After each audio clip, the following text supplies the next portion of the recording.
പണ്ടൊക്കെ നമ്മുടെ മുത്തശ്ശിമാര് ഒരു കീർത്തനം പഠിപ്പിച്ചിരുന്നു. സൂര്യനെ വണങ്ങുന്ന കീർത്തനം, ആദിത്യ ഹൃദയം, സന്താപനാശകരായ നമോ നമ എന്നുള്ള ഒരു കീർത്തനം.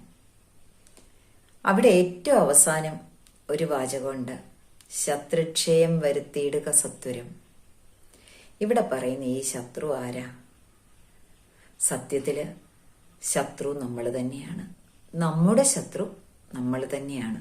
നമ്മുടെ മടിയാണ്, ജോലി ചെയ്യാനുള്ള മടിയാണ്, പ്രൊക്കാസ്റ്റിനേഷൻ ചെയ്യുന്നതാണ്. അതായത് മാറ്റിവെക്കല്, നാളെ നാളെ നാളെ ആവട്ടെ എന്ന് വെച്ചിരിക്കുക.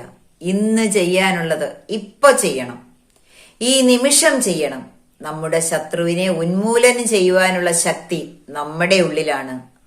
ആ ഒരു ശക്തി വീണ്ടെടുക്കേണ്ട സമയമാണ് മധ്യവേനൽ അവധിക്കാലമെന്ന് ഞാൻ പറയും.